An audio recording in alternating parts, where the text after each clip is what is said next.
Hello friends, Karnataka TET 2014 paper 2 ಇದರಲ್ಲಿ child development and ಪೆಡಗಾಗಿ CDP ಈ ಪಾರ್ಟನ್ನು discuss ಮಾಡ್ತಾ ಇದ್ದೀನಿ. ತುಂಬ ಜನ ಕಾಯ್ತಾ ಇರುವಂತಹ ಪಾರ್ಟ್ ಇದೆ. ಆ್ಯಕ್ಚುಲಿ ತುಂಬ ಜನ ನನಗೆ ಸೈಕಾಲಜಿ ಮಾಡಿ ಅಂಥೇಳಿ ಮೆಸೇಜ್ ಹಾಕ್ತಾನೆ ಇದ್ದರು. Now the time is for psychology. ಇದರಲ್ಲಿ ನಿಮಗೆ ಐಡಿಯಾ ಸಿಗುತ್ತೆ ಅಷ್ಟೇ, ಕಂಪ್ಲೀಟ್ ಕಾನ್ಸೆಪ್ಟನ್ನು ಎಕ್ಸ್ಪ್ಲೇನ್ ಮಾಡೋದಕ್ಕಾಗಲ್ಲ. ಬಿಕಾಸ್ ನೀವು ನೋಡ್ತೀರಾ, ಇವಾಗ 2014 ನಾನು ಮೇಯ್ನ್ ಉದ್ದೇಶ ಅಂತ ಹೇಳ್ತಾ ಇದ್ದೀನಿ, ಕರ್ನಾಟಕ TET ಆಗಿರ್ಬೋದು ಅಥವಾ CTET ಆಗಿರಬಹುದು, ಇವುಗಳ ಕ್ವಶನ್ ಪೇಪರ್ ಡಿಸ್ಕಷನ್ ನಾನು ಏನಕ್ಕೆ ಮಾಡ್ತಿರೋದು ಅಂತಂದರೆ, ಯಾವ ರೀತಿಯಾಗಿ ಎಕ್ಸಾಮಲ್ಲಿ ನಾವು ಆಪ್ಷನ್ಸ್ಗಳನ್ನು ಎಲಿಮಿನೇಟ್ ಮಾಡಬೇಕು, ಹಾಗೆ ನಮ್ಮ ಥಿಂಕಿಂಗ್ ಪ್ರೊಸೆಸ್ ಯಾವ ರೀತಿಯಾಗಿ ಹೋಗಬೇಕು ಅನ್ನೋದನ್ನು ನಾನು ಅದನ್ನು ತಿಳಿಸ್ಕೊಡೋದಕ್ಕೋಸ್ಕರ ನಾವು ಈ ಒಂದು ಕರ್ನಾಟಕ TET ಪೇಪರ್ಸ್ಗಳನ್ನು ಡಿಸ್ಕಸ್ ಮಾಡ್ತಾ ಇರೋದು. ಸೊ ಅದು ನಿಮಗೆ ಹೆಲ್ಪ್ ಆಗುತ್ತೆ ಹೊರತು ಮೇಯ್ನಾಗಿ ಫುಲ್ಲಿ ಕಾನ್ಸೆಪ್ಟ್ ನಿಲ್ಕೊಡೋಕ್ಕಾಗಲ್ಲ. ನೀವು ಜಸ್ಟ್ ಇಷ್ಟು ಹೇಳ್ತಿದ್ದಾರೆ, ನನ್ನನ್ನು ಇದಿಷ್ಟು ಹಿಡ್ಕೊಂಬಿಟ್ಟು ನೀವು ನನ್ನನ್ನು ಜಡ್ಜ್ ಮಾಡೋಕ್ಕಾಗಲ್ಲ. ಈಗೇನು ಜಡ್ಜ್ ಅಂತ ಹೇಳಿದಾಗ ನಂಗೆ ನೆನಪಾಯಿತು, this thought I always remember: the happiest people I know are evaluating and improving themselves. Those are called happiest people. ಯಾರನ್ನ ಇವಾಗ ಸಂತೋಷದಾಯಕ ಇದ್ದಾರೆ, ಆ ಮನುಷ್ಯ ಇದ್ದಾನೆ ಅಂತ ಅಂತೀವಿ ಅಂತಂದರೆ, ಅವನು ತನ್ನನ್ನು ತಾನು ಇವ್ಯಾಲ್ಯೂಯೇಟ್ ಮಾಡ್ಕೊಳ್ತಾನೆ, ತನ್ನನ್ನು ತಾನು ಇಂಪ್ರೂವ್ ಮಾಡ್ಕೊಳ್ತಾನೆ. And who is unhappy people ಅಂತಂದರೆ, ಹೂ ಆರ್ ಅನ್ಹ್ಯಾಪಿ ಪೀಪಲ್ಸ್ ಅಂತ ಅಂದರೆ, ಅಲ್ಲಿ ಈಗ ನಾವು ಹೂ ಆರ್ ಅನ್ಹ್ಯಾಪಿ ಪೀಪಲ್ ಅಂತ ಅಂದರೆ, who are evaluating and judging and improving others. ಬೇರೆಯವರ ಏಳಿಗೆಗೆ ಅಥವಾ ಬೇರೆಯವರ ಬಗ್ಗೆನೇ ಮಾತಾಡಿಕೊಂಡು ಜಡ್ಜ್ ಮಾಡ್ಕೊಂಡು ಕೂತಿರ್ತಾರಲ್ಲ, ದೇ ಆರ್ ಅನ್ಹ್ಯಾಪಿ ಪೀಪಲ್. ಯಾಕೆ ಇದನ್ನು ನಾನು ಮೆನ್ಷನ್ ಮಾಡಿದ್ದು ಅಂತ ಅಂದರೆ, so don't waste your time in judging others. Focus on your study. Time ತುಂಬ ಪ್ರೀಷಿಯಸ್ ಆಗಿದೆ, ಕ್ರುಷಿಯಲ್ ಟೈಮ್ ಇದೆ. ಆ್ಯಕ್ಚುಲಿ ಜಸ್ಟ್ 1 ಮಂತ್ ಇದೆ. ನೀವೇನು ಮಾಡಬಹುದು ಅನ್ನೋದ್ರ ಬಗ್ಗೆ ಯೋಚನೆ ಮಾಡ್ತಾಯಿರಿ, ಬೇರೆಯವ್ರ ಬಗ್ಗೆ ತಲೆ ಕೆಡಿಸ್ಕೋಬೇಡ್ರಿ. ಇವತ್ತು ನೀವು ಏನಾಗಿದ್ದೀರಾ, ನಾಳೆ ನಿಮ್ಮಲ್ಲಿ ನೀವು ಬದಲಾವಣೆಗಳನ್ನು ಕಾಣಬೇಕು. ಓಕೆ, ಪಾಸ್ ಆಗಲಿಲ್ವಾ, ಓಕೆ, ಡೋಂಟ್ ವರಿ. ಅಟ್ಲೀಸ್ಟ್ ನೀವು ನಾಲೆಜನ್ನು ಗೇನ್ ಮಾಡಿದ್ರಿ ಅಲ್ವಾ. ನಾಲೆಜ್ಗೆ ದುಡ್ಡು ಕಟ್ಟೋಕ್ಕಾಗುತ್ತಾ? ಅದು ಮೇಯ್ನ್ ಅಲ್ವಾ. So focus on that. ಹಾಗಿದ್ರೆ ಈ ಒಂದು ವಿಡಿಯೋದಲ್ಲಿ ನಿಮಗೆ ನಾನು ಕರ್ನಾಟಕ TET 2014 ಪೇಪರ್ 2 ಪಾರ್ಟಲ್ಲಿ CDP ಹೇಳ್ತಾ ಇದ್ದೀನಿ. ಮೈಸೆಲ್ಫ್ ಸಿಂಧು MS, ಆ್ಯಂಡ್ ನಂದು already TET and CTET clear ಆಗಿದೆ. ಅದೇ ಬೇಸಿಸ್ ಮೇಲೆ ಮಾಡ್ತೀನಿ, ಸುಮ್ಮನೆ ಮಾಡ್ತಿದ್ದಾಳೆ ಅಂತ ಅಂದ್ಕೊಬೇಡ್ರಿ. ನನ್ನ ಎಕ್ಸ್ಪೀರಿಯನ್ಸ್ ಆ್ಯಂಡ್ ನನ್ನ ನಾಲೆಜನ್ನು ನಿಮಗೆ ಶೇರ್ ಮಾಡ್ತೀನಿ. ಡೈಲಿ 6 PM ನಾನು ವಿಡಿಯೋನ ಅಪ್ಲೋಡ್ ಮಾಡ್ತೀನಿ. ಮಂಡೇ ಆ್ಯಂಡ್ ಟ್ಯೂಸ್ಡೇ ನಿಮಗೆ ಸೈನ್ಸ್ ಪಾರ್ಟ್ ಸಿಗುತ್ತೆ, ಆ್ಯಂಡ್ ವೆಡ್ನಸ್ಡೇ ಆ್ಯಂಡ್ ಥರ್ಸ್ಡೇ ನಿಮಗೆ CDP ಸಿಗುತ್ತೆ, ಆ್ಯಂಡ್ ಫ್ರೈಡೇ ಮತ್ತು ಸ್ಯಾಟರ್ಡೇ ಮ್ಯಾಥ್ಸ್ ಸಿಗುತ್ತೆ. ಹಾಗಿದ್ರೆ ಕನ್ನಡ ಇಂಗ್ಲೀಷ್ ಮಾಡಲ್ವಾ ಅಂತ ನೀವು ಕೇಳಬಹುದು. ಕನ್ನಡ ಮತ್ತು ಇಂಗ್ಲೀಷ್ನಲ್ಲಿ ಬರುವಂಥ ಮೆಥಡ್ ಮತ್ತು ಡಿಸ್ಕ್ರಿಪ್ಷನ್ ಅಲಾಂಗ್ ವಿತ್ ಕ್ವಶನ್ಸ್ನ ನಾನು ಯಾವುದಾದ್ರೂ ಸಂಡೇ ನಿಮಗೆ ಕಂಪ್ಲೀಟ್ ವಿಡಿಯೋ ರೀತಿಲಿ ಕೊಡ್ತೀನಿ. ಫುಲ್ಲಿ ಅದು ಬಿಟ್ಟರೆ ಮತ್ತೆ ಬೇರೆ ನೋಡ್ಕೋಬಾರ್ದು, ಆ ಥರ ಫುಲ್ಲಿ ಕೊಡ್ತೀನಿ. ಸೊ ಅದ್ರ ಬಗ್ಗೆ ಸದ್ಯಕ್ಕೆ ಫೋಕಸ್ ಮಾಡೋಕ್ಕೆ ಹೋಗಬೇಡ್ರಿ. Just read these 3 topics. ಈ 3 ಟಾಪಿಕ್ಗಳನ್ನು ಇವಾಗ ಫೋಕಸ್ ಮಾಡಿ ವಾರದಲ್ಲಿ 6 ದಿನದಲ್ಲಿ ಈ ಥರ ನಾವು ಡಿವೈಡ್ ಮಾಡ್ಕೊಂಡಿದ್ದೀನಿ. ಬಟ್ ಇವತ್ತು ಯಾಕೆ ಇಷ್ಟು ಲೇಟ್ ಆಯಿತು ಅಂತ ನೀವು ಕೇಳ್ಬೋದು. ನನಗೆ ಆಲ್ರೆಡಿ ನಾನು ಪ್ರಿಪೇರ್ ಮಾಡಿದ್ದೆ, ಬಟ್ ಅದನ್ನು ನಾನು ಚೆಕ್ ಮಾಡಿರಲಿಲ್ಲ. ಚೆಕ್ ಮಾಡಿದಾಗ ಗೊತ್ತಾಯಿತು, ತುಂಬ ಸೌಂಡ್ ಡಿಸ್ಟರ್ಬೆನ್ಸ್, ಕುಯ್ ಅಂತ ಸೌಂಡ್, ವಿಡಿಯೋ ಫುಲ್ ಸೌಂಡ್ ಇದೆ. ಸ್ಟಾರ್ಟಿಂಗ್ 1 ಮಿನಿಟ್ ಬಿಟ್ಟು ಇನ್ನು ಉಳಿದಿದ್ದು ಫುಲ್ ಇದೆ. ನಂಗೆ ನೋಡಿ ಶಾಕ್ ಆಗೋಯ್ತು, ಅಯ್ಯೋ ದೇವರೇ, ಇಷ್ಟೊತ್ತು ಕಷ್ಟಪಟ್ಟಿದ್ದೆಲ್ಲ ವೇಸ್ಟ್ ಆಗೋಯ್ತಲ್ಲ ಅಂತ ಹೇಳಿ. ಸೊ ಇದೊಂದು ಪ್ರಾಬ್ಲಮ್, ಯೂಟ್ಯೂಬ್ಗೆ ಅಪ್ಲೋಡ್ ಮಾಡೋದು ವಿಡಿಯೋ ಇದೆಯಲ್ಲ, ಅದೊಂದು ಭಾಳ ಕಷ್ಟಪಟ್ಟು ಎಲ್ಲ ಮಾಡಿರ್ತೀವಿ. ಒಂಥರ ಈಗ ಹೇಳೋ ವೇಯಲ್ಲಿ ಒನ್ ಟೈಮ್ ಹೇಳುವಾಗೂ ನೆಕ್ಸ್ಟ್ ಟೈಮ್ ಹೇಳುವಾಗ ಸ್ವಲ್ಪ ಚೇಂಜಸ್ ಇರುತ್ತಲ್ವ. ಸೊ ಆ ಥರ ಎಲ್ಲ ರೆಡಿ ಮಾಡ್ಕೊಂಡು ಮಾಡಿರ್ತೀವಿ, ಅದು ನೋಡಿದ್ರೆ ಏನಾದರೂ ಒಂದು ಎಡವಟ್ಟಾಗಿರುತ್ತೆ. ಸರಿ, ಬನ್ನಿ ಹಾಗಿದ್ರೆ ಮುಂದೆ ಹೋಗೋಣ. ವೇಸ್ಟ್ ಮಾಡೋದು ಬೇಡ ಟೈಮನ್ನು.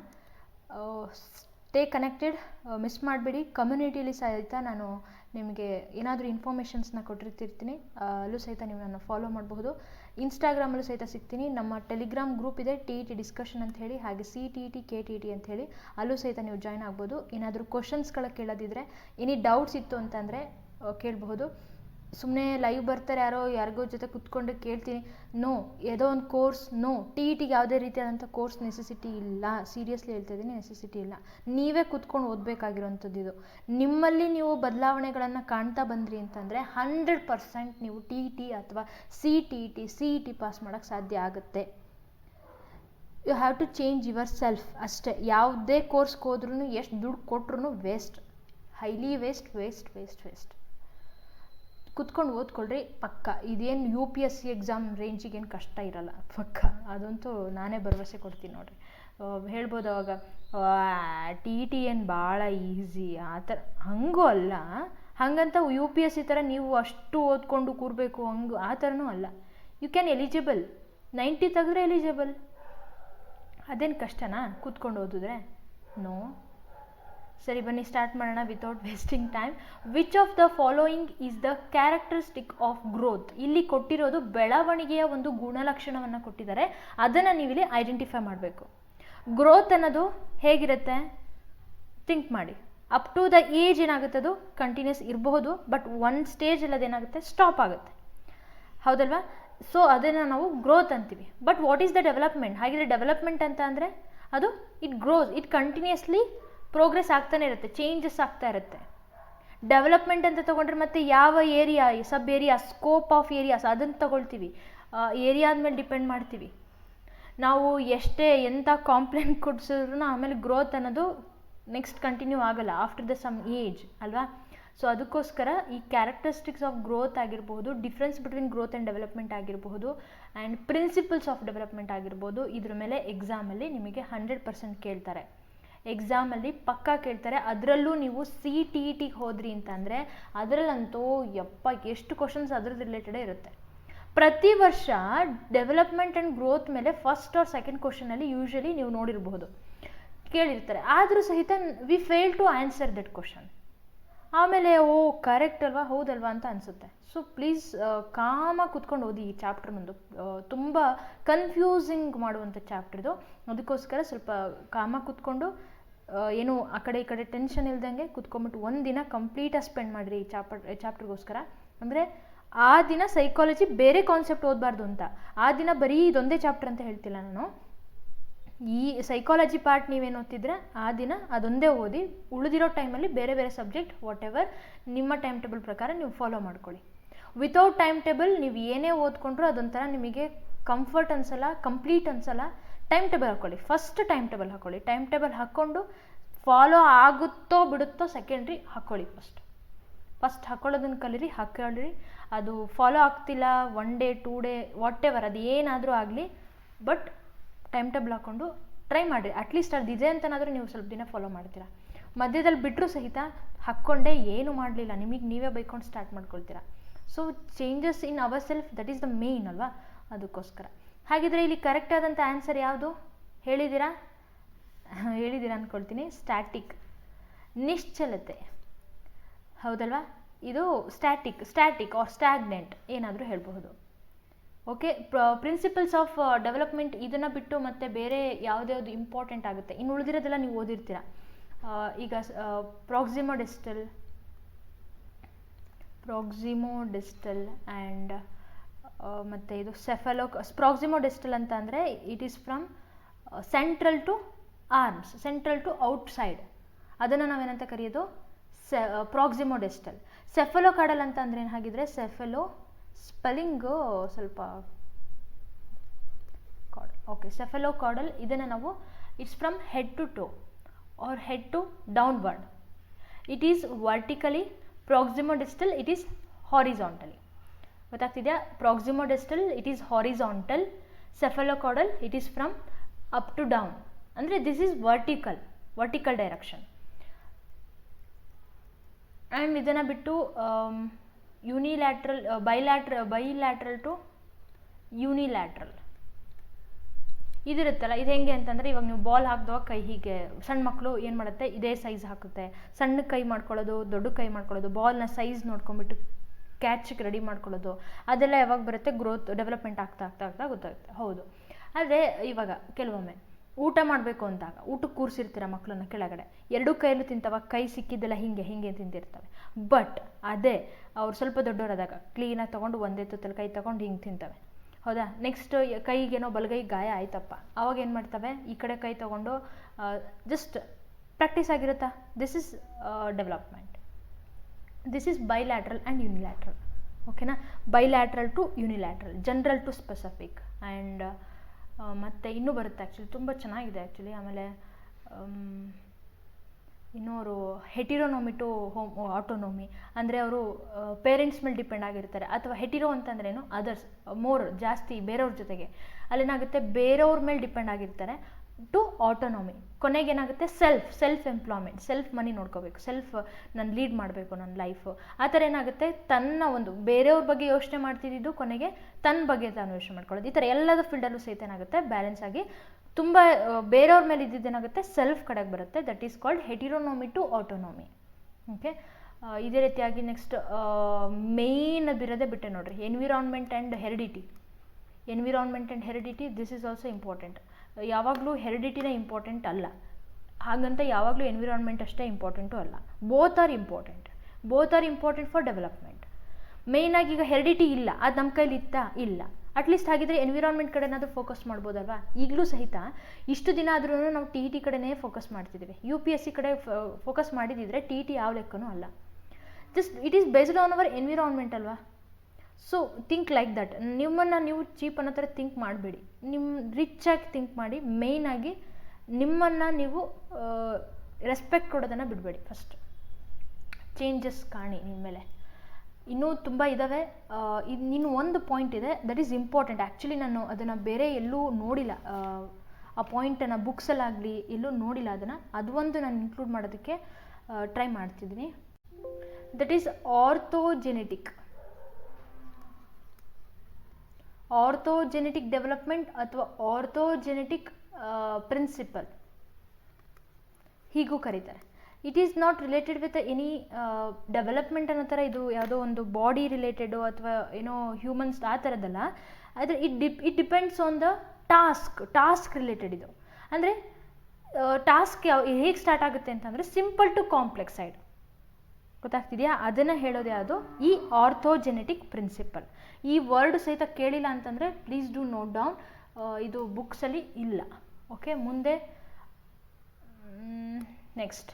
If a parent desires to admit his 5-year-old child to first standard, on which of the following factor your suggestion is based on?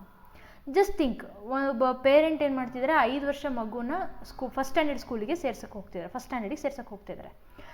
Think, ಈಗ ನೀವು RTE ಬಗ್ಗೆ ತಿಳ್ಕೊಂಡಿರ್ತೀರ, ಟೀಚರ್ಸ್ ಆದವರು RTE ಬಗ್ಗೆ ತಿಳ್ಕೊಳ್ಳೋದೇ ಇದ್ದರೆ ತಪ್ಪಾಗುತ್ತೆ. RTE ಬಗ್ಗೆ ಗೊತ್ತಿರುತ್ತೆ ಅಂದ್ಕೊಳ್ತೀನಿ.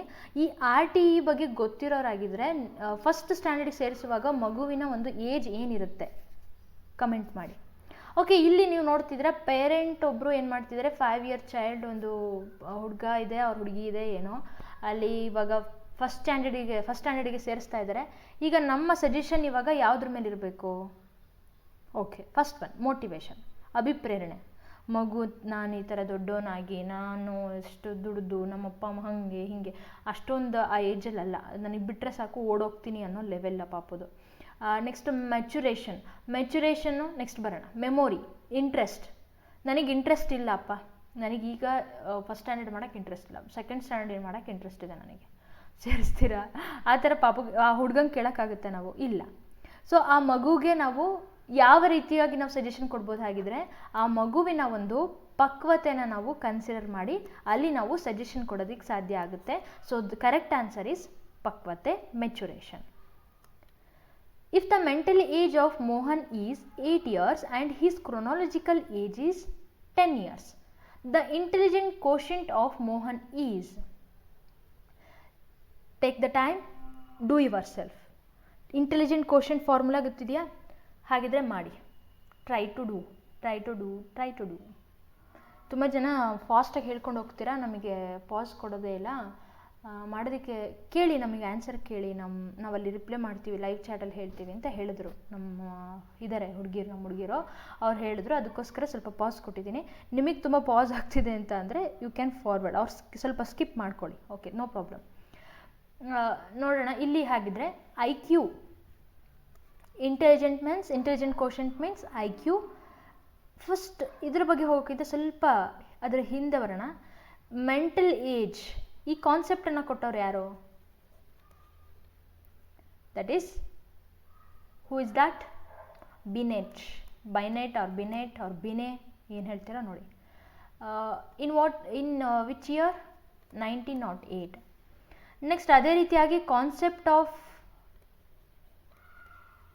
IQ, ಇದನ್ನು ಯಾರು ಹೇಳಿದ್ದು? ಸ್ಟರ್ನ್, ವಿಲಿಯಂ ಸ್ಟರ್ನ್ ಇದ್ದಾನಲ್ಲ ಅವನೇ. ವಿಲಿಯಂ ಸ್ಟರ್ನ್ ಇದ್ದಾರಲ್ಲ ಅವರೇ. Okay, 1912.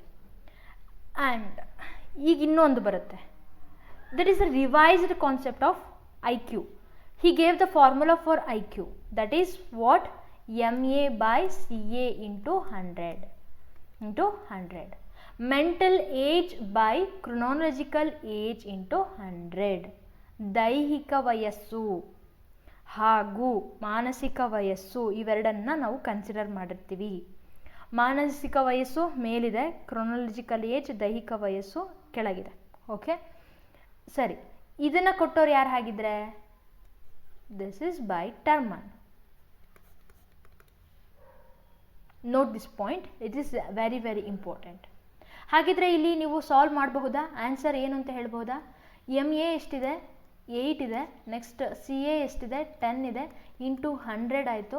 10 ones 10 tens, it becomes 80. Yes, this is IQ of Mohan. Is it right?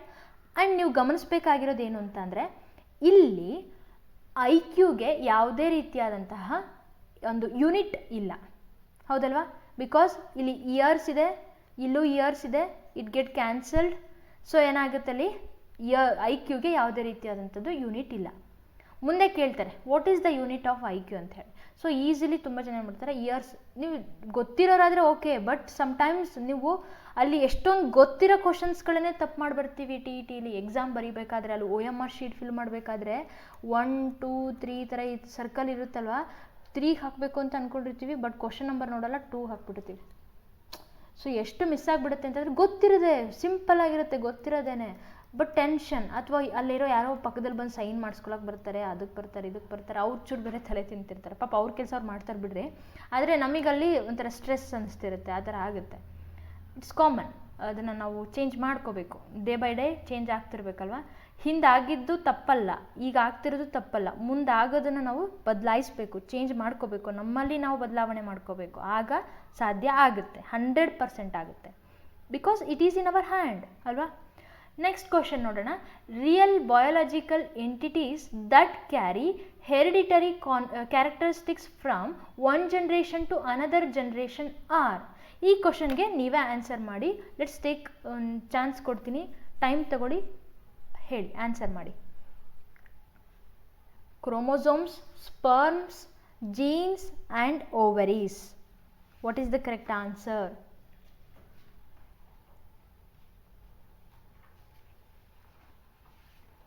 ಯಾವುದಿರಬಹುದು? ಗೊತ್ತು ನನಗೆ, ತುಂಬ ಜನ ನೀವು ಕ್ರೋಮೋಸೋಮ್ಸ್ ಹೇಳ್ಬೋದು ಅಥವಾ ಜೀನ್ಸ್, ಅವೆರಡರಲ್ಲೇ ಹೌದು. ಜೀನ್ಸ್ ಆ್ಯಕ್ಚುಲಾಗಿ ಕರೆಕ್ಟ್ ಆನ್ಸರ್ ಇರೋದು. ನಾನು ಏನೋ ಒಂದು ಕರೆಕ್ಷನ್ ಮಾಡ್ಕೊಳಕ್ಕೆ ಹೊರಟಿದ್ದು. ಎಸ್, ಇದು ಒಂದು ಪಾಯಿಂಟನ್ನು ಬಿಟ್ಟಿದ್ದೀನಿ, ವಿಚ್ ಇಸ್ ದಟ್ ಇಂಟೆಲಿಜೆಂಟ್ ಕ್ವೋಷಂಟು ಟರ್ಮನ್ ಅವ್ರು ಹೇಳಿದ್ರು ಅಂತ ಹೇಳಿದ್ವಲ್ಲ, ಈ ಟರ್ಮನ್ ಅವರು ಹೇಳಿದ್ದು 1916ನಲ್ಲಿ. 1912 it is by stern, and 1905 or 6, 1908 it is Binet, mental age. Okay, next. This is the answer, genes. Genes is the main role. ಇದೆಲ್ಲರಿಗೂ ಗೊತ್ತಿರೋಂಥದ್ದೇ. ಕ್ರೋಮೋಸೋಮ್ಸ್ ಬಗ್ಗೆ ಆ್ಯಕ್ಚುಲಿ ತುಂಬ ಕ್ವಶನ್ಸ್ಗಳು ಕೇಳ್ತಾರೆ, ಮುಂದೆ ಕೇಳುವಂಥ ಸಾಧ್ಯತೆ ಇದೆ. How many chromosomes are there in our body or in a human? Yes, answer that. ಪೇರೆಂಟ್ಸಿಂದ ಎಷ್ಟು ಬರುತ್ತೆ ಅದೆಲ್ಲ ನೋಟ್ ಮಾಡ್ಕೊಳ್ಳಿ. ಪೇರ್, ಎಷ್ಟು ನಂಬರ್ ಆಫ್ ಪೇರ್ಸ್ ಅದನ್ನು ನೋಟ್ ಮಾಡ್ಕೊಳ್ಳಿ. ಅದರಲ್ಲಿ ಏನಾಗಿರುತ್ತೆ 22 ಪೇರ್, ಇದನ್ನು ನಾವೇನಂತ ಕರಿತೀವಿ? ಆಟೋಸೋಮ್ಸ್ ಅಂತ ಕರಿತೀವಿ. What is that? ಆಟೋಸೋಮ್ಸ್ ಅಂತ ಕರಿತೀವಿ. ರಿಮೈನಿಂಗ್ ಒನ್ ಪೇರ್ ಏನಿರುತ್ತಲ್ಲ ಅದನ್ನು ನಾವು ಸೆಕ್ಸ್ ಡಿಟರ್ಮಿನೆಂಟ್ ಅಂತ ಕರಿತೀವಿ, or sex chromosome, whatever, both are same, sex determinant, NANT. Okay, next ಕನ್ನಡದಲ್ಲೂ ಇದೆ, ನೋಟ್ ಮಾಡ್ಕೊಳ್ಳಿ. ಎಕ್ಸ್ಪ್ಲನೇಷನ್ ಫುಲ್ ಕನ್ನಡ ಇರೋದ್ರಿಂದ ನಾನು ಕನ್ನಡ ವರ್ಡ್ಸ್ಗಳನ್ನು ಅಷ್ಟು ಯೂಸ್ ಮಾಡೋದಿಲ್ಲ. The most objective and scientific method of studying behaviour is. ಇಲ್ಲಿ ನೀವು ಇಲ್ಲಿ ಕೊಟ್ಟಿರುವಂಥ ಮೆಥಡ್ಸ್ಗಳನ್ನು ನೋಡಿ, ಇಲ್ಲಿ ನಾವು ಸ್ಟಡಿ ಮಾಡ್ತಿರೋದು ಬಿಹೇವಿಯರ್ ಮೇಲೇ, ಆದರೆ ಆಬ್ಜೆಕ್ಟಿವ್ ಮೆಥಡ್ ಯಾವುದು, ಸೈಂಟಿಫಿಕ್ ಮೆಥಡ್ ಯಾವುದು ಅಂತ ಕೇಳ್ತಾ ಇರೋದು. ಇಂಟ್ರಾಸ್ಪೆಕ್ಷನ್ ನೋಡ್ರಿ, this is a subjective because he himself study about himself ಅಲ್ವಾ, ಅವನು ತನ್ನ ಬಗ್ಗೆನೇ ತಾನು ಸ್ಟಡಿ ಮಾಡೋದ್ರಿಂದ ಏನಂತ ಇದಕ್ಕೆ ನಾವು introspection. So it is called subjective method. Experimental ಮೆಥಡಲ್ಲಿ ಏನಾಗುತ್ತೆ, let's take it litre.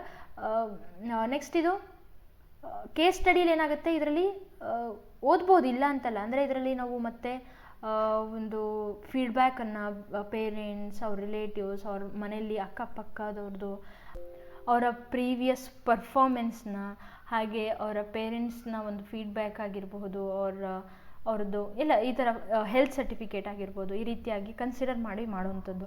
ಅಬ್ಸರ್ವೇಷನಲ್ಲಿ just looking ಅಷ್ಟೇ. ದಿಸ್ ಈಸ್ ಆಬ್ಜೆಕ್ಟಿವ್ ಮೆಥಡ್ ಹೌದು, ಆದರೆ this is not a scientific method, observation. So experimental ಮೆಥಡಲ್ಲಿ ಏನಾಗುತ್ತೆ, ಫ್ರಮ್ ಟೇಕಿಂಗ್ ಪ್ರಾಬ್ಲಮ್ಸ್ ಇಂದ ಹಿಡಿದು by finding the problem, identifying the problem ಇಂದ ಹಿಡಿದು ಕನ್ಕ್ಲೂಷನ್ ಬರೆಯೋವರೆಗೂ ಏನಾಗುತ್ತೆ ಅಲ್ಲಿಗೆ ಎಕ್ಸ್ಪೆರಿಮೆಂಟಲ್ ಮೆಥಡ್ ಅನ್ನೋದು it going with a systematic way. Hypothesis ಮಾಡ್ಕೊಳ್ತೀವಿ, ಹೈಪೋಥಿಸಿಸ್ ಮಾಡಿದ ನಂತರ ಅದನ್ನು ನಾವು ಟೆಸ್ಟ್ ಮಾಡ್ತೀವಿ. ಬರೀ ಹೈಪೋಥಿಸಿಸ್ ಹಾಕೊಳ್ಳೋದಲ್ಲ, ಅದನ್ನು ಟೆಸ್ಟ್ ಮಾಡ್ತೀವಿ. ಟೆಸ್ಟ್ ಮಾಡಿದ್ಮೇಲೆ ಅದರಿಂದ ಒಂದು ಕಂಕ್ಲೂಷನ್ ರೀತಿಯಲ್ಲಿ ಬರ್ತೀವಿ. ಕಂಕ್ಲೂಷನ್ ಬಂದು ಸಜೆಷನ್ಸ್ನ ಕೊಡ್ತೀವಿ. ಸೊ ಇದೆಲ್ಲ ಸೇರ್ಕೊಂಡಾಗ ಏನಾಗುತ್ತೆ, it it's A systematic way ಆಗುತ್ತೆ. ಅದಕ್ಕೋಸ್ಕರ this is the scientific and as well as objective method. So the correct answer is ಪ್ರಾಯೋಗಿಕ ವಿಧಾನ, experimental method. Okay, easy. Actually ನಾನು ಹೇಳ 2014 ಪೇಪರ್ ಇದೆಯಲ್ಲ, ಇಟ್ಸ್ ಹೈಲಿ ಈಸಿಯೆಸ್ಟ್ ಪೇಪರ್ ಅಂತ ನನ್ನ ಅಭಿಪ್ರಾಯ. ಯಾಕಂದರೆ ಡೈರೆಕ್ಟ್ ಕ್ವಶನ್ ಎಲ್ಲದೂ ನೀವು ನೋಡಿ, ಮುಂದೆ ಗೊತ್ತಾಗುತ್ತೆ ನಿಮಗೇ. ನಿಮ್ಮ ಒಪಿನಿಯನನ್ನು ಮಿಸ್ ಮಾಡದೆ ನನಗೆ ಲಾಸ್ಟಲ್ಲಿ ವಿಡಿಯೋ ಕೊನೆಯವರೆಗೂ ನೋಡಿ ನೀವು ನನಗೆ ಕಮೆಂಟ್ ಮಾಡಿ ಹೇಳಿ, ಈಸಿ ನಿಜವಾಗ್ಲೂ ಇತ್ತಾ ಇಲ್ವಾ ಅಂಥೇಳಿ. ಇದನ್ನು ನೀವು 2019 ಪೇಪರ್ಲಿ ಕಂಪೇರ್ ಮಾಡಿ, ಗೊತ್ತಾಗುತ್ತೆ ಅವಾಗ. 20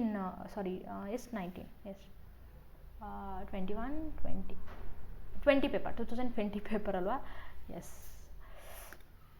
socio cultural theory was given by. ನೋಡಿ, ಇದು ಯಾರಿಗೆ ಗೊತ್ತಿಲ್ಲಪ್ಪ ಈ ಕ್ವಶನ್ನು ಹೇಳಿ, ವೈಗಾಟ್ಸ್ಕಿ, ಹೌದಲ್ವಾ? ಈ ಥರದ ಡೈರೆಕ್ಟ್ ಕ್ವಶನ್ ನಿಜ ಕೇಳಲ್ಲ, ಪಕ್ಕ ಕೇಳಲ್ಲ ಇನ್ಮೇಲೆ ಹೇಳ್ತೀನಿ. ಬಿಕಾಸ್ ಕಾಂಪಿಟೇಷನ್ ಜಾಸ್ತಿ ಇದೆ. ಟಿ ಮಾಡ್ತಿರೋ ಉದ್ದೇಶ ಏನಪ್ಪ ಅಂತಂದರೆ, ಒಂದು ಯು ಆರ್ ಎಲಿಜಿಬಲ್ ಅಂಥೇಳಿ ತೋರಿಸೋದಕ್ಕೋಸ್ಕರ. ಹೌದು, ಇಲ್ಲ ಅಂತ ನಾನು ಹೇಳ್ತಿಲ್ಲ. ಆದರೆ ಕಾಲೇಜಿಂದನೇ ಸರ್ಟಿಫಿಕೇಟ್ ಕೊಟ್ಟು ಪಾಸ್ ಮಾಡಿ ಅಲ್ಲಿ ಇಂಟರ್ನ್ಶಿಪ್ ಎಲ್ಲ ಮಾಡಿ ಎಲ್ಲ ಮುಗ್ದಾಗಿದೆ, ಆದರೂ ಇನ್ನೂ ಎಲಿಜಿಬಲ್ ಬೇಕಾ? BEd ಕಾಲೇಜ್ಗಳಲ್ಲಿ ಏನು ಸುಮ್ಮನೆ ಫ್ರೀಯಾಗಿ ಮಾಡಿ ಕಳಿಸ್ತಾರ? ಡಿಗ್ರಿ ಕಾಲೇಜಲ್ಲಿ ಫ್ರೀ ಇರೋ ಥರ? ನೋ, ಅಲ್ಲಿ ನಮಗೆ ಸ್ಟ್ರಿಕ್ಟಾಗಿ ಇದ್ದೇ ಇರುತ್ತೆ. ಅಷ್ಟು ಮಾಡಿ ಮತ್ತು ಇನ್ನೂ ಎಲಿಜಿಬಲ್ ಸರ್ಟಿಫಿಕೇಟ್ ಬೇಕಾ ನಮಗೆ?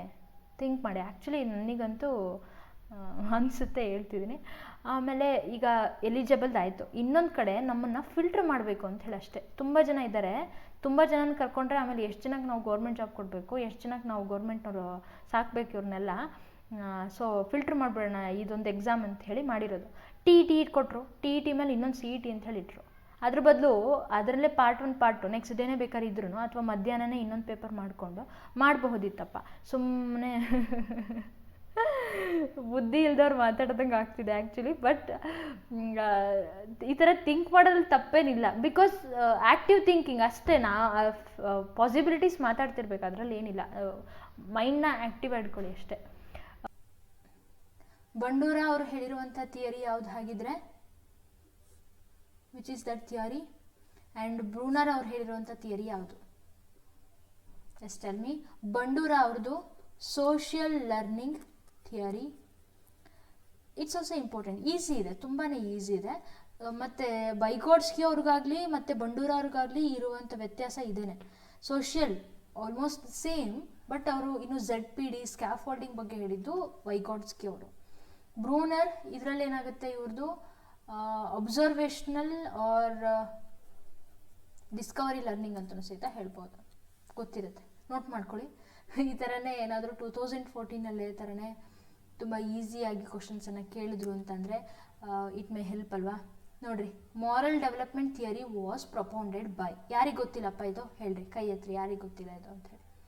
ಇವ್ಯಾಲ್ಯೂಯೇಟ್ ಯುವರ್ ಸೆಲ್ಫ್, ನೋಡ್ರಿ ಈಸಿಯಾಗಿ ಹೇಳ್ಬೋದು Kohlberg. But why not Piaget? Piaget ಯಾಕಲ್ಲ? ಪಿಯಾಜೆಟ್ ಅವರು ಸಹಿತ ಮಾರಲ್ಸ್ ಡೆವಲಪ್ಮೆಂಟ್ ಥಿಯರಿ ಅಂತ ಹೇಳಿದಾರಲ್ಲ. But why? This is not the correct answer. ಹಾಗಿದ್ರೆ ನೀವೇ ಸುಳ್ಳು ಹೇಳ್ತಿದ್ದೀರ ಅಂತ ಹೇಳ್ಬೋದು. ಇಲ್ಲ, ನಾನು ಆನ್ಸರ್ ಕೀನ ಚೆಕ್ ಮಾಡಿಬಿಟ್ಟೇನೆ ನಾನು ಮಾಡ್ತಾ ಇರೋದು. Kohlberg this is the correct answer. Piaget ಹಾಗಿದ್ರೆ ಯಾಕಲ್ಲ ಆನ್ಸರ್ ಮಾಡಿ. ಪಿಯಾಜೆಟ್ ಅವ್ರದ್ದು ನೋಡ್ತೀವಿ ಕಾಗ್ನಿಟಿವ್ ಡೆವಲಪ್ಮೆಂಟ್ ಥಿಯರಿ ಇದೆ. ಆ್ಯಂಡ್ ಬ್ರೂನರ್ ಅವ್ರದ್ದು ಈಗ ತಾನೇ ನೋಡಿದ್ವಿ. ಗ್ಯಾಗ್ನೆ ಅವ್ರದ್ದು, ಅವ್ರ ಗ್ಯಾನೆ ಅಂತ ಏನು ಹೇಳ್ತಿರಲ್ಲ ಅದೇ. ಹೈರಾರ್ಕಿ ಏನಿದೆಯಲ್ಲ, hierarchy of learning, triangle shape, ಅದೇ ಗ್ಯಾಗ್ನೆ ಅವ್ರದ್ದು. This is about moral development theory and options. ಓಕೆನಾ? ಇನ್ ಡೀಟೇಲ್ ಇವಾಗ ಸದ್ಯಕ್ಕೆ ಬೇಡ, ಈ ಫುಲ್ ಹೇಳ್ತಾ ಕೂತ್ರೆ 1 ಗಂಟೆ ಮೇಲೆ ಹೋಗುತ್ತೆ, ಯಾರೂ ನೋಡೋದೇ ಇಲ್ಲ ವಿಡಿಯೋಸ್. ಆಮೇಲೆ ಬೋರ್ ಹೊಡೆದೋಗುತ್ತೆ, ಏನು ಮೇಡಮ್ ನೀವು ಇಷ್ಟೆಲ್ಲ ತಿಂತೀರಾ ಅಂತ ಅಂತಾರೆ. ಮೊನ್ನೆ ಆಗಿದ್ದು ಹಾಗೆ 1 ಅವರ್ ಆಗಿಬಿಟ್ಟಿದೆ. ಸೈನ್ಸ್ ಫುಲ್ ಇನ್ ಡೀಟೇಲ್ ಆಗಿ ಹೇಳ್ಕೊಂಡು ಹೋಗ್ಬಿಟ್ಟಿದ್ದೀನಿ, ತುಂಬ ಜನಕ್ಕೆ ಬೋರ್ ಹೋಗಿದೆ. Okay, the important factor contributing to gender. ಇಲ್ಲಿ ಆ್ಯಕ್ಚುಲಿ ಆಪ್ಷನ್ ರಿಪೀಟ್ ಆಗಿದೆ, ಅದಕ್ಕೋಸ್ಕರ ನಾನು ಇದನ್ನ ಹಿಂಗೆ ಕ್ಯಾನ್ಸಲ್ ಮಾಡಿರೋದು. ಹಿಂಗೆ ಆಪ್ಷನನ್ನು ನೋಡ್ಬೋದು, friends, relatives, parents and childrens. ಯಾವುದು ಸರಿಯಾದಂಥ ಉತ್ತರ? ಮೇನಾಗಿ ಥಿಂಕ್ ಮಾಡಿರಿ. ಜೆಂಡರ್ ಬಯಾಸ್ ಆಗೋವಂಥದ್ದು ಫಸ್ಟ್ ಸ್ಟಾರ್ಟಿಂಗ್ ಫ್ರಮ್ ಪೇರೆಂಟ್ಸಿಂದನೇ ಸ್ಟಾರ್ಟ್ ಆಗುತ್ತೆ, ಫ್ಯಾಮಿಲಿಯಿಂದನೇ ಸ್ಟಾರ್ಟ್ ಆಗೋದು, ಪಕ್ಕ ಫ್ಯಾಮಿಲಿಯಿಂದನೇ ಸ್ಟಾರ್ಟ್ ಆಗೋದು, ಹುಟ್ಟದಾಗಿಂದಲೇ ಪೇರೆಂಟ್ಸ್ ಸ್ಟಾರ್ಟ್. ನೆಕ್ಸ್ಟ್ ಇಂಟ್ರೊಡ್ಯೂಸ್ ಆಗೋದು ಎಲ್ಲಿ? ಅವನು ಸ್ಕೂಲಿಗೆ ಹೋಗ್ತಾನೆ. So the correct answer is ಪೋಷಕರು ಮತ್ತು ಶಿಕ್ಷಕರು. Option D is the correct answer. Without ಯೋಚನೆ ಮಾಡ್ದೇನೆ ಡೈರೆಕ್ಟಾಗಿ ಕ್ಲಿಕ್ ಮಾಡಿಬಿಡ್ರಿ. ಓಕೆನಾ?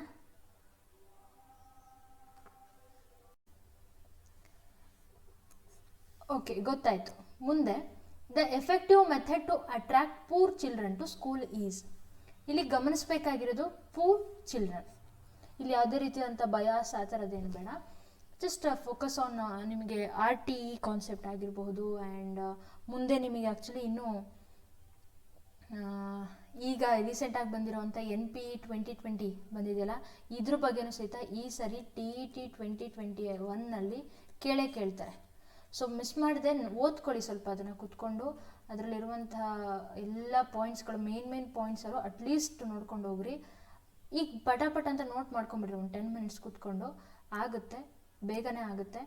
So effective method to attract poor children to school is. ಈಗ ಮಕ್ಕಳನ್ನ ಶಾಲೆಗೆ ಅಟ್ರಾಕ್ಟ್ ಮಾಡೋದು ಓಕೆ, ಮೇನಾಗಿ ಫ್ಯಾಮಿಲಿಯವ್ರನ್ನ ಅಟ್ರಾಕ್ಟ್ ಮಾಡಬೇಕಲ್ಲ, ಅದೇ ಉದ್ದೇಶಕ್ಕೇ. ಹಾಗಿದ್ರೆ ಫ್ರೀ ಎಜುಕೇಷನ್ ಕೊಟ್ವಿ ಅಂತಂದರೆ 100% ಅವ್ರು ಸ್ಕೂಲಿಗೆ ಬಂದೇ ಬರ್ತಾರೆ.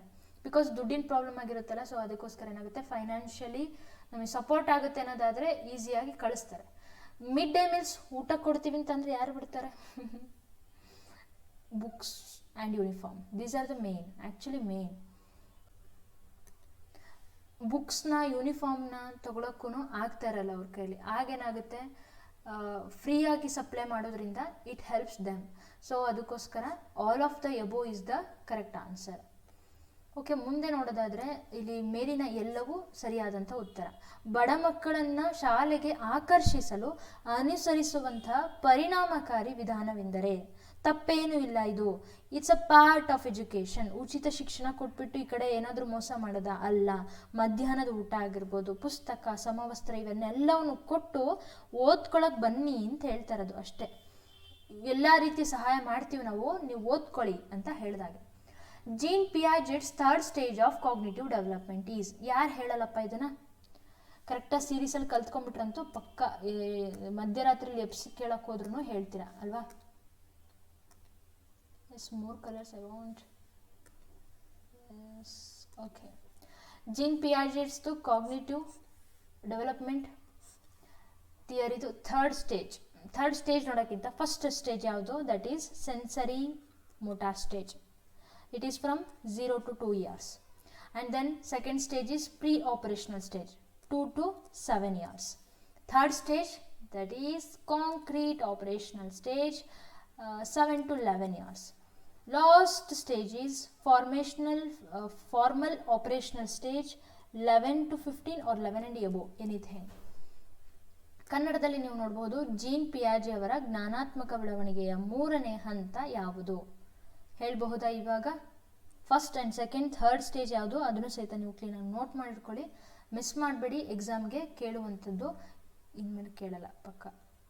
ಕಾಂಪಿಟೇಷನ್ ತುಂಬ ಇದೆ. ಲಾಸ್ಟ್ ಇಯರ್ 2020ಲಿ ಜಸ್ಟ್ 2019 ಅಲ್ವಾ, 19ನಲ್ಲಿ ಜಸ್ಟ್ 3% ಪಾಸಾಗಿದ್ದು ಗೊತ್ತಿರಲಿ. ಅದಕ್ಕೋಸ್ಕರ ಇನ್ಮೇಲೆ ಫಿಲ್ಟ್ರಿಂಗ್ ಜಾಸ್ತಿ ಮಾಡ್ತಾರೆ.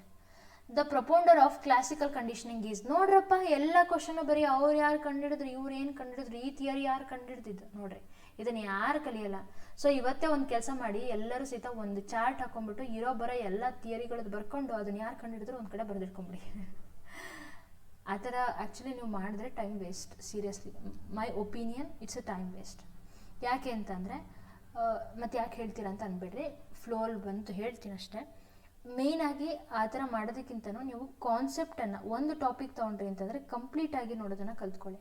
ಅದರಿಂದಾಗಿ ಏನಾಗುತ್ತೆ, ಲಿಂಕ್ ಸಿಗುತ್ತೆ ನಿಮಗೆ. ಮೇಯ್ನಾಗಿ ಲಿಂಕ್ ಸಿಕ್ಕಾಗ ಆಟೋಮೆಟಿಕ್ಕಾಗಿ ನಮ್ಮಲ್ಲಿ ಡೆವಲಪ್ಮೆಂಟ್ ಕರೆಕ್ಟಾಗಿ ಸ್ಟೋರ್ ಆಗ್ತಾ ಹೋಗುತ್ತೆ. ನಮ್ಮ ಬ್ರೈನಲ್ಲಿ ಓದಿದ್ದೆಲ್ಲ ಕರೆಕ್ಟಾಗಿ ಸ್ಟೋರ್ ಮಾಡುವಂತಹ ಪಾರ್ಟ್ ಯಾವುದು ಹೇಳ್ರಿ ನೋಡೋಣ, ಯಾರು ಹೇಳ್ತೀರಾ? Let's take this challenge. The propounder of classical conditioning is, who is that fellow? That is Pavlov. Okay, ಹಾಗಿದ್ರೆ Skinner, he gave operant conditioning. ಏನಿದೆ ಡಿಫ್ರೆನ್ಸ್ ಓದ್ಕೊಂಡಿದ್ದೀರಾ? ಡೋಂಟ್ ವರಿ, ಲರ್ನಿಂಗ್ ಥಿಯರಿ ಬಗ್ಗೆ ನಾನು ಆಲ್ರೆಡಿ ಹೇಳಿರೋದಿದೆ, ವಿಡಿಯೋ ನಿಮಗೆ ಡಿಸ್ಕ್ರಿಪ್ಷನಲ್ಲಿ ಹಾಕಿರ್ತೀನಿ ನೋಡಿ. Thorndike, he gave trial and error method, trial and error theory. ಎರರಿ ಆಗೋಯ್ತಲ್ರೋ, ಎರರಿ, ಟ್ರಯಲ್ ಎರರ್. ಕೋಲರ್ ಅವ್ರು ಕೊಟ್ಟಿದ್ದೇನೋ insightful theory, insight. Okay, note ಮಾಡಿಟ್ಕೊಳ್ಳಿ. ಯಾರಿಗೆ ಗೊತ್ತು 2014 ಥರನೇ ಪೇಪರ್ ಈ ಸರನೂ ಬರ್ಬೋದಲ್ವಾ. The sequence of the stages of process of memory is, ನೋಡ್ರಿ ಎಷ್ಟು ವಂಡರ್ ಅನ್ಸುತ್ತೆ ಆ್ಯಕ್ಚುಲಿ. ನೋಡ್ರಿ ಯಾವುದಿರಬಹುದು, ಮೇಯ್ನಾಗಿ ಥಿಂಕ್ ಮಾಡಿ. ನಾನು ಏನು ಹೇಳ್ಬೋದು ಅಂತಂದರೆ, ಕ್ರಿಯೇಟಿವಿಟಿ ಸ್ಟೇಜಸ್ಸು, ಹಾಗೆ ಪ್ರತಿಯೊಂದು ಮೆಥಡ್ನ ಸ್ಟೇಜಸ್ಗಳು ಇವೆಲ್ಲವೂ ಸಹಿತ ನಿಮಗೆ ಎಕ್ಸಾಮ್ಗೆ ಇಂಪಾರ್ಟೆಂಟ್ ಕೇಳ್ತಾರೆ. ಇನ್ಮೇಲೆ ಇಲ್ಲಿ ನೀವು ನೋಡಬಹುದು ರೆಕಗ್ನಿಷನ್, ಜಸ್ಟ್ ಎಲಿಮಿನೇಟೆಡ್ ಹೆಂಗೆ ಮಾಡೋದು ಅಂಥೇಳಿ. ಫೈನಲ್ ಆಗಿ ನಾವು ಓದಿದ್ದನ್ನು ಎಲ್ಲೋ ಒಂದು ಕಡೆ ಹೋದಾಗ ಇದು ಈ ಟಾಪಿಕ್ ರಿಲೇಟೆಡ್ ಅಂಥೇಳಿ ನಾವು ಅಪ್ಲೈ ಮಾಡ್ತೀವಲ್ವ, ಅಥವಾ ಇದು ಈ ಟಾಪಿಕ್ ರಿಲೇಟೆಡ್ ಅಂಥೇಳಿ ನಾವು ಐಡೆಂಟಿಫೈ ಮಾಡ್ತೀವಲ್ಲ, that is called recognition. So recognition is the final step. So ಇವೆರಡು ಅಲ್ಲ.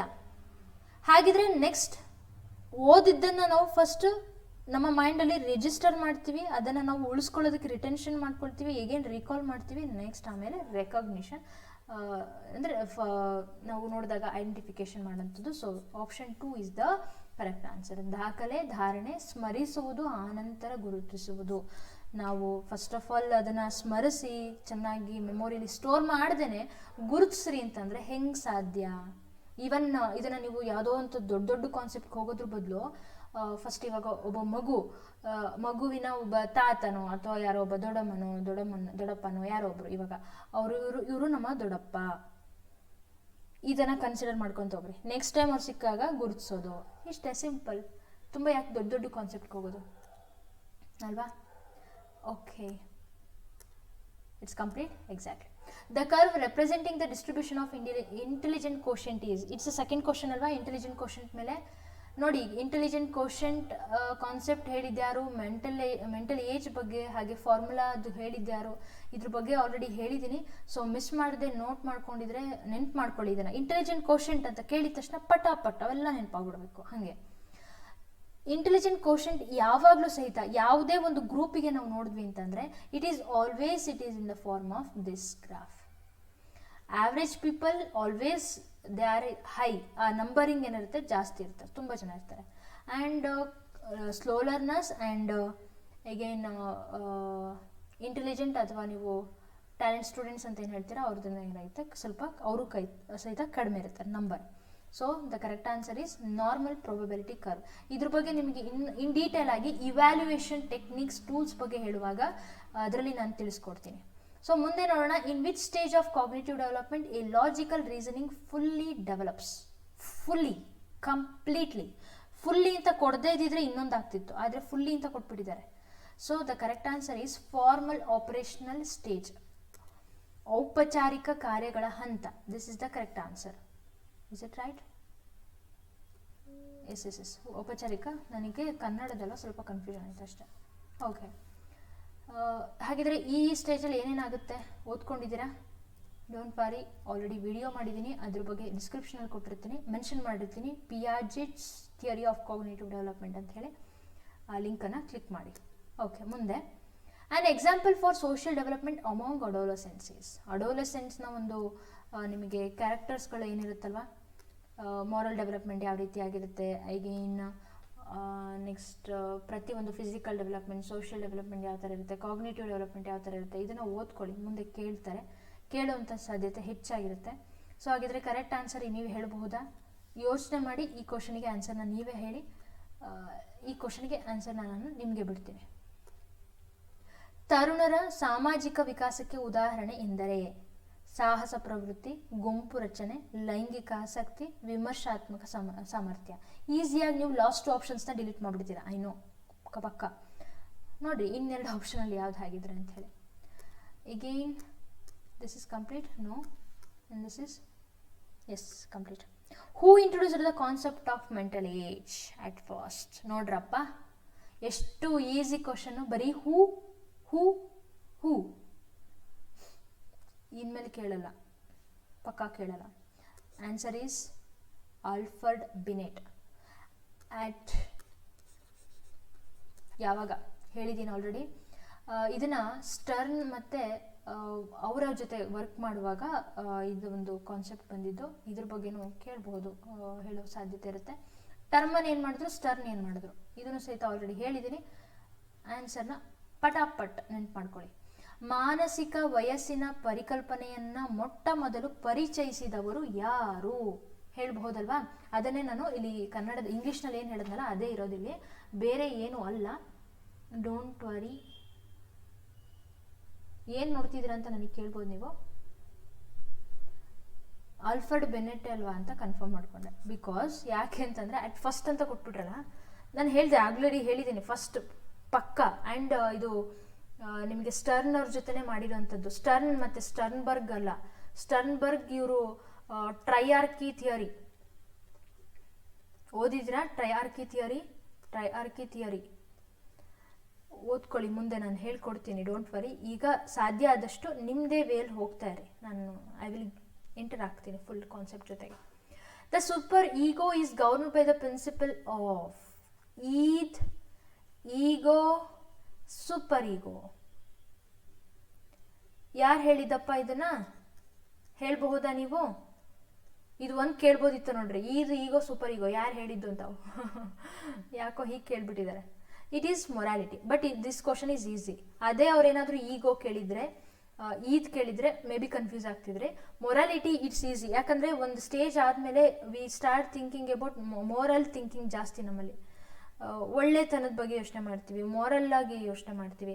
ಸೊ ಮಾರಲ್ ವ್ಯಾಲ್ಯೂಸ್ ಕಡೆ ಗಮನ ಕೊಡ್ತೀವಿ. ಸೊ ಅದಕ್ಕೋಸ್ಕರ ಸೂಪರ್ ಈಗೋ ಬಗ್ಗೆ ಹೇಳೋದು ಈಸಿ, ಅದೇನು ಅಷ್ಟು ಕಷ್ಟ ಅಲ್ಲ. ಈಗೋನು ಈಸಿ, ಆ್ಯಕ್ಚುಲಿ ಬಗ್ಗೆ ಓದೋದೇ ತುಂಬ ಇರೋದು. ಈಗೋನು ಈಸಿ. ಮತ್ತು which method studies children with behavioural problems? ಈಗ ನೀವು ಹೇಳ್ಬೋದು, ಆಗಲೇ ತಾನೇ ನಾವು ಮೆಥಡ್ ಬಗ್ಗೆ ನೋಡ್ಕೊಬಂದ್ವಿ. ನೋಡ್ರಿ, ಈ ಥರ ನಿಮಗೆ ಎರಡೆರಡು ಪ್ರಶ್ನೆ ಒಂದೊಂದೇ ಟಾಪಿಕ್ ಮೇಲೆ ಕೇಳಲ್ಲ.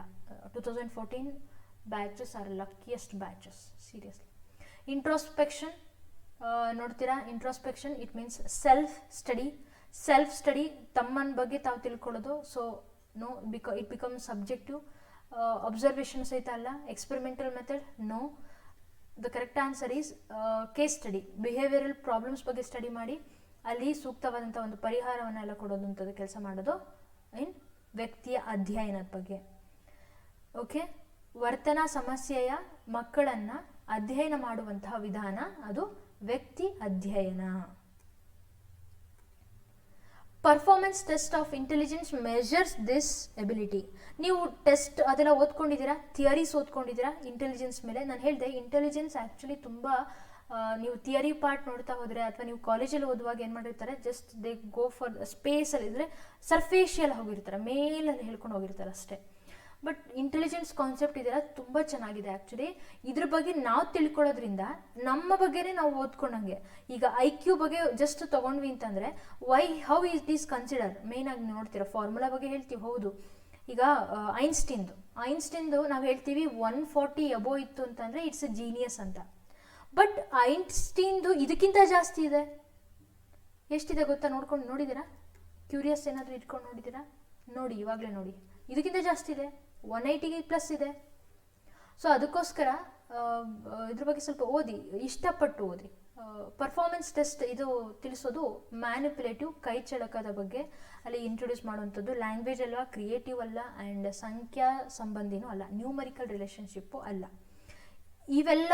ಇದೆಲ್ಲದ್ರ ಬಗ್ಗೆ ಯಾವ್ದು ಹೇಳುತ್ತೆ ಮತ್ತೆ ಯೋಚನೆ ಮಾಡಿ. ಇಂಟೆಲಿಜೆನ್ಸ್ ಕಾನ್ಸೆಪ್ಟ್ ಬಂದಾಗ ತಿಳಿಸ್ಕೊಡ್ತೀನಿ. ವೆಯ್ಟ್ ಫಾರ್ ಅ ಮೂಮೆಂಟ್ ಅಷ್ಟೇ. ನಾನು ಏನಾಗುತ್ತೆ ಗೊತ್ತಾ, ಒಂದೇ ವಿಡಿಯೋದಲ್ಲಿ ಎಲ್ಲದನ್ನು ಹೇಳ್ಕೊಡೋಕ್ಕಾಗಲ್ಲ. And at the same time ಒಂದೇ ವಿಡಿಯೋನ ನೋಡಿ ನೀವು ನನ್ನನ್ನು ಜಡ್ಜ್ ಮಾಡೋಕ್ಕಾಗಲ್ಲ. Okay, so be patience. ಕಾನ್ಸೆಪ್ಟನ್ನು ಕೊಡ್ತೀನಿ, ಹೇಳ್ತೀನಿ. ಪೇಷನ್ಸ್ ಇದ್ದರೆ ಕಾಯ್ಬೋದು, ಇಲ್ಲ ಅಂತಂದರೆ ನಿಮಗೆ ಬೇರೆಯವ್ರು ಇನ್ನೂ ಚೆನ್ನಾಗಿ ಹೇಳ್ಕೊಡ್ತಾರೆ ಅನ್ಸಿದ್ರೆ ಯು ಕ್ಯಾನ್ ಗೋ.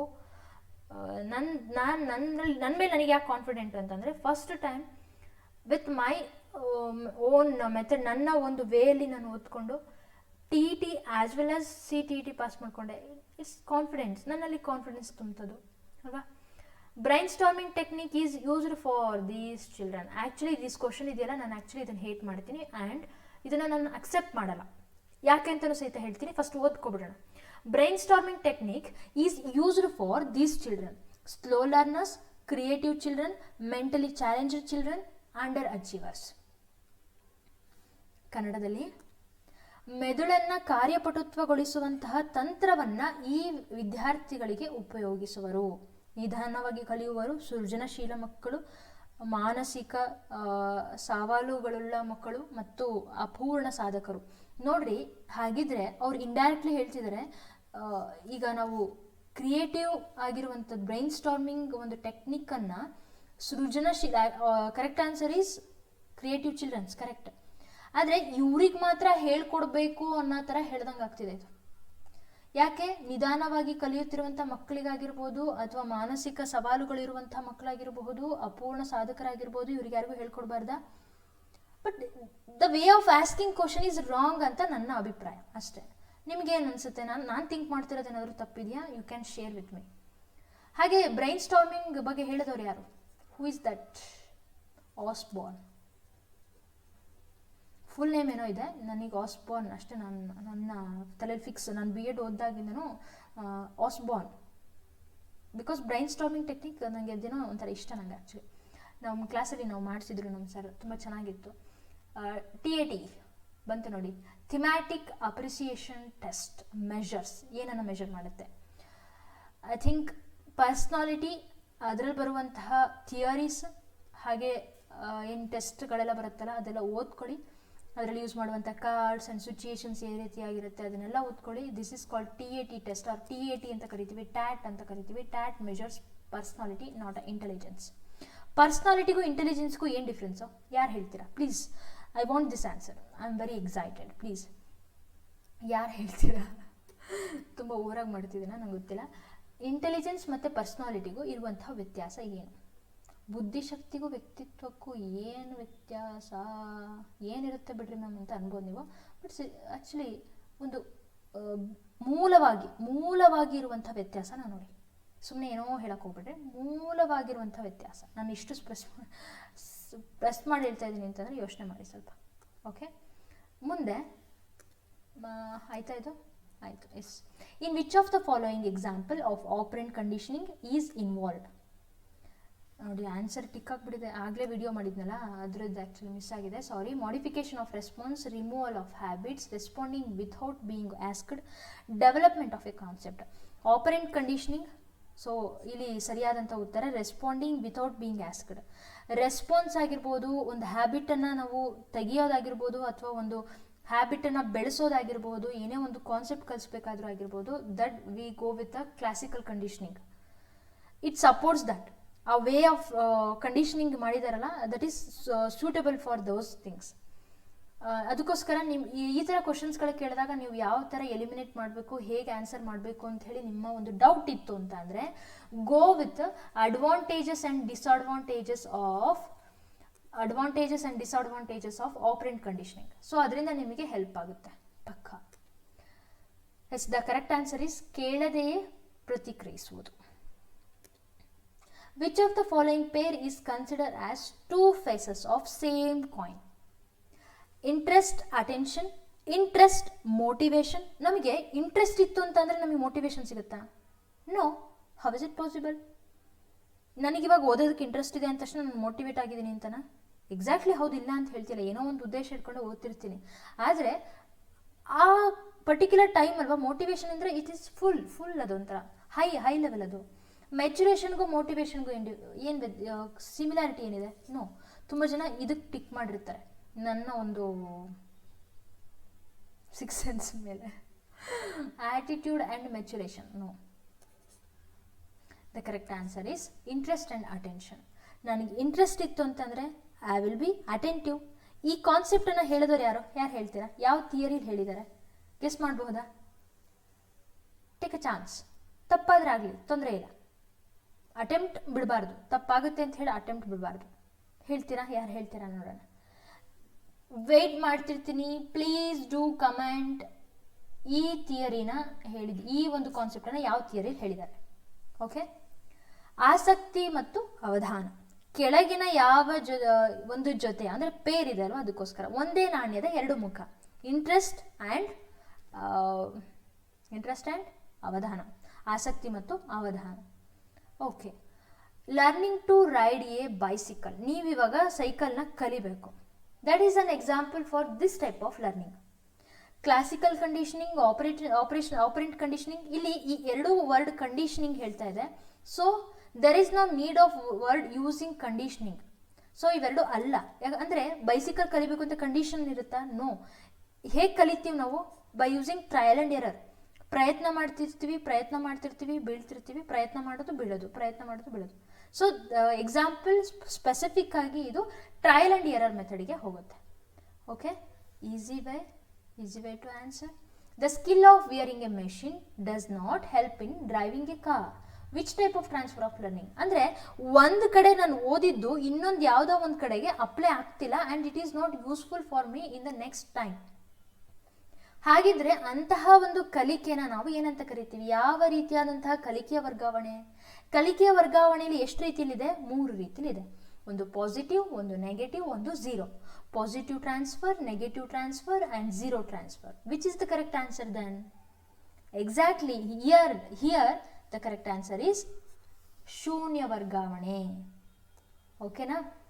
ಮುಂದೆ is this complete? No. Yes, integrating special children with normal children in school is. ನೋಡಪ್ಪ, ಈ ಕ್ವಶನ್ಗೆ ಯಾರು ಆನ್ಸರ್ ಹೇಳಲ್ಲ ನೀವು? Inclusive education. This is the wonderful concept. ತುಂಬಾ ನಮಗೆ ಟಚ್ ಆಗುವಂತಹ ಚಾಪ್ಟರ್ ಇದು. ಪಾಠ ಮಾಡೋರು ಅಷ್ಟೇ ಚೆನ್ನಾಗಿ ಪಾಠ ಮಾಡಿದ್ದೆ ಆದರೆ ಪಕ್ಕಾ ಇಷ್ಟ ಆಗುವಂಥ chapter. So the correct answer is inclusive education, ಸಮನ್ವಯ ಶಿಕ್ಷಣ. Dyscalculia is a problem related to. Learning disability ಬಗ್ಗೆ ಒಂದು ಕ್ವಶನ್ 100% ಇರುತ್ತೆ. ಮಿಸ್ ಮಾಡದೆ ಓದ್ಕೊಳ್ಳಿ. ನಾನು ಎಷ್ಟು ನಿಮಗೆ 100% ಇರುತ್ತೆ ಅಂತ ಏನು ಹೇಳ್ತಿದ್ದೀನಲ್ಲ, ಇಂಥವನ್ನೆಲ್ಲ ಮಿಸ್ ಮಾಡದೆ ಓದ್ಕೊಳ್ಳೋಕೆ ಏನಪ್ಪ ತೊಂದರೆ? ಆರಾಮ್ಸೆ ಕೇಳುವಂಥದ್ದು. ಈಗ ಪಿಯಾಜೆಟ್ ಮೇಲೆ ಹಾಗೆ ವೈಗಾಟ್ಸ್ಕಿದು ಜೊತೆಗೆ ಕೋಲ್ಬರ್ಗ್ದು ಮಿಸ್ ಮಾಡದೆ ಒಂದೊಂದು ಕ್ವಶನ್ ಇರುತ್ತೆ. ಓದ್ಕೊಬಿಟ್ರಲ್ಲ, ಮುಗೀತು.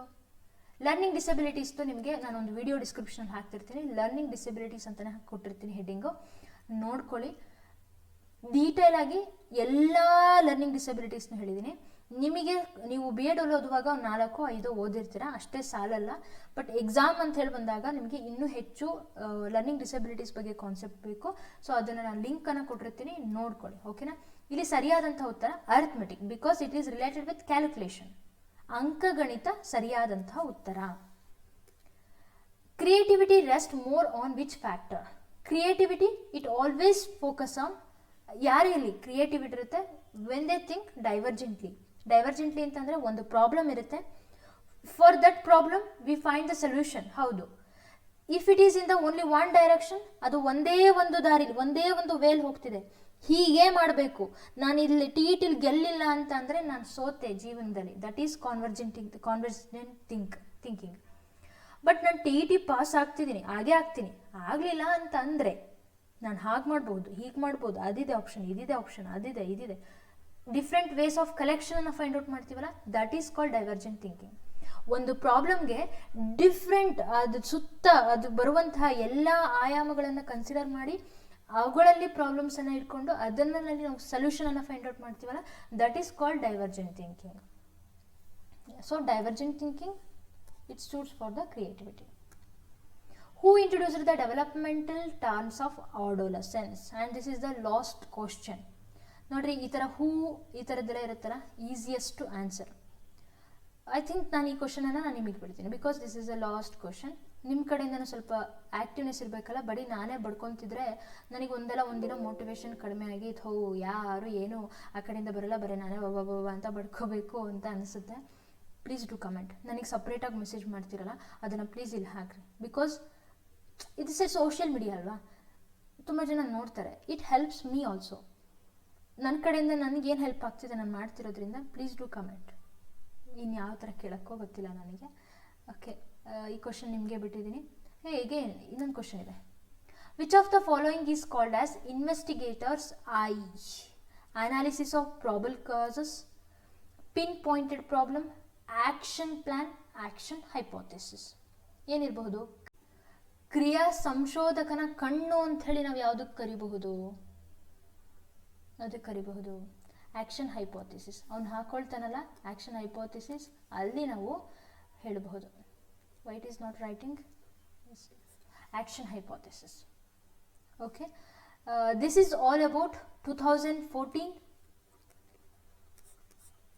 TET, Karnataka TET paper 2 part CDP. ನಾಳಿನ ಒಂದು ಕ್ಲಾಸ್ನಲ್ಲಿ 2015 ಪೇಪರ್ ಆಗಿರ್ಬೋದು, ಆರ್ ಯಾವುದಾದ್ರೂ ಒಂದು ಕಾನ್ಸೆಪ್ಟನ್ನು ತಗೊಂಡು ಅದರ ರಿಲೇಟೆಡ್ ಹೇಳ್ತೀನಿ. So that you can compare. ನಾನು ಯಾವ ರೀತಿಯಾಗಿ ಹೇಳಿದ್ರೆ ನಿಮಗೆ ಸ್ಯಾಟಿಸ್ಫೈ ಆಗುತ್ತೆ, ಒಪ್ಕೊಳ್ತೀರಾ ಅನ್ನೋದನ್ನು ನಾನು ನಿಮಗೆ ಕೇಳ್ತೀನಿ. ಇಟ್ ಮೀನ್ಸ್ ನಾನು ಕ್ವಶನ್ ಪೇಪರ್ಸ್ಗಳನ್ನು ಇಟ್ಕೊಂಡು ಡಿಸ್ಕಸ್ ಮಾಡಿದರೆ ನಿಮಗೆ ಓಕೆ ಅನಿಸುತ್ತಾ, ಅಥವಾ ಒಂದೊಂದೇ ಟಾಪಿಕನ್ನು ಕನ್ಸಿಡರ್ ಮಾಡಿ ಹೇಳ್ತಾ ಬಂದರೆ ನಿಮಗೆ ಅದು ಸ್ಯಾಟಿಸ್ಫೈ ಆಗುತ್ತಾ? ನೀವು ಅದನ್ನೇ ನೋಡಿ. ಅಂದರೆ ವಿಚ್ ಮೋಡ್ ಅಥವಾ ಯಾವ ವೇಲ್ ಹೋದರೆ ನಿಮಗೆ ಸರಿ ಅಂತ ಅನಿಸುತ್ತೆ, you can share with me. I am very eagerly waiting for this. Please do comment. And ಹೊಸೊಬ್ಬರು ಯಾರಾದರೂ ವಿಡಿಯೋ ನೋಡ್ತಿದ್ದೀರಾ ಅಂತಂದರೆ ಮಂಡೇ ಮತ್ತು ಟ್ಯೂಸ್ಡೇ ನಾನು ಸೈನ್ಸನ್ನು ಮಾಡ್ತೀನಿ. Science with a whole concept, complete concept ಅಂತ ಹೇಳಿ ಒಂದೊಂದು ಮಾಡ್ತೀನಿ, ಕಂಪ್ಲೀಟಾಗಿ ಹೇಳುವಂಥದ್ದು. ಆನಂತರ ವೆಡ್ನಸ್ಡೇ ಮತ್ತು ಥರ್ಸ್ಡೇ ನಿಮಗೆ CDPನ ಕೊಡ್ತೀನಿ, ಜೊತೆಗೆ ಫ್ರೈಡೇ ಆ್ಯಂಡ್ ಸ್ಯಾಟರ್ಡೇ ನಿಮಗೆ ಮ್ಯಾಥ್ಸನ್ನು ಕೊಡ್ತೀನಿ. ಹಾಗಿದ್ರೆ ಸಂಡೇ ಏನು ಮಾಡ್ತೀರಾ ಮ್ಯಾಮ್ ಅಂತ ಪ್ಲೀಸ್ ಕೇಳಬೇಡಿ. Sunday is for rest. But ಯಾವುದಾದ್ರೂ ಒಂದು ಸಂಡೇ ನಿಮಗೆ ಕನ್ನಡ ಮತ್ತು ಇಂಗ್ಲೀಷ್ ಕಂಪ್ಲೀಟಾಗಿ ಅದರಲ್ಲಿ ಬರುವಂತಹ ಮೆಥಡ್ಸ್ಗಳನ್ನು ನಾನು ನಿಮಗೆ ಡಿಸ್ಕಸ್ ಮಾಡ್ತೀನಿ. ಮೇಯ್ನಾಗಿ ಪೆಡಗಾಗಿ ಅದರಲ್ಲಿ ಬರುವಂಥದ್ದು ಏನೇನಿರುತ್ತೆ, ಹೇಗೆ ಓದ್ಕೋಬೇಕು, ಅದನ್ನು ನಾನು ಒಂದೇ ವಿಡಿಯೋದಲ್ಲಿ ಕಂಪ್ಲೀಟಾಗಿ ತಿಳಿಸ್ತೀನಿ. ಸೊ ದಟ್ ನಿಮಗೆ ಎಕ್ಸಾಮ್ ಇದೆ, ನಿಯರ್ ಇದೆ, ವೆರಿ ನಿಯರ್ ಇದೆ. ಹೌದು, ಅದನ್ನು ಒಂದೇ ಟೈಮಲ್ಲಿ ಕೂತ್ಕೊಂಡ್ಬಿಟ್ಟು ಫುಲ್ ನೀವು ನೋಟ್ ಮಾಡಿಟ್ಕೋಬೋದು. There is no dependence on ಬೇರೆಯವ್ರ ಮೇಲೆ ಡಿಪೆಂಡ್ ಆಗೋ ನೆಸೆಸಿಟಿ ಇರಲ್ಲ ಅವಾಗ ನಿಮಗೆ. ಮತ್ತು ಬುಕ್ಸ್ ಏನು ಬೇಡ, ಓದ್ಕೋಬೋದು, ಆರಾಮ್ಸೆ ಓದ್ಕೋಬೋದು.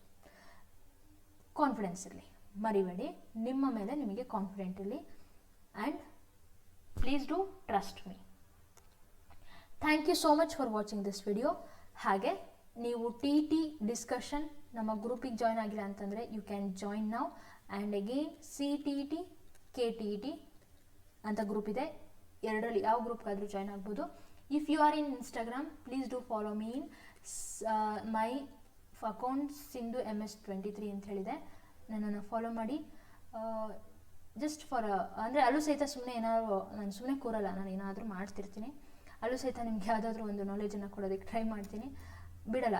ಸೋಷಿಯಲ್ ಮೀಡಿಯಾ ಅಂತ ಹೇಳಿದ್ರೆ ನಾವು ಅದನ್ನು ನೆಗೆಟಿವ್ ಆಗಿ ಯೂಸ್ ಮಾಡ್ಕೋಬಾರ್ದು. ಪಾಸಿಟಿವ್ ವೇಯಲ್ಲಿ ನಾವು ಬೆಳಿಬೇಕು, ಇದ್ದವ್ರನ್ನ ಬೆಳೆಸಬೇಕು.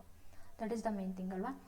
ಆಗ ಖುಷಿ ಸಿಗುತ್ತೆ. ಈಗ ಒಂದಿನ ಯಾವಾಗಲೂ ನಿಮ್ದು ಒಂದಿನ TET ಪಾಸ್ ಆಯ್ತಪ್ಪ, ಅಥವಾ ಈ ಕ್ವಶನ್ ನಿಮಗೆ ಗೊತ್ತಾಗಲಿಲ್ಲ, ಕಾನ್ಸೆಪ್ಟ್ ನಿಮಗೆ ಇದು ಅರ್ಥ ಆಗಲಿಲ್ಲ, ನಾನು ಹೇಳಿದ್ನಪ್ಪ ನಿಮಗೆ ಅರ್ಥ ಆಯ್ತಪ್ಪ, ನೀವು ಆ ರಿಪ್ಲೈ ಮಾಡ್ತಿರಲ್ಲ, ಎಷ್ಟು ಖುಷಿ ಆಗುತ್ತೆ ನಮಗೆ ಅವಾಗ, ಹೌದಲ್ವಾ?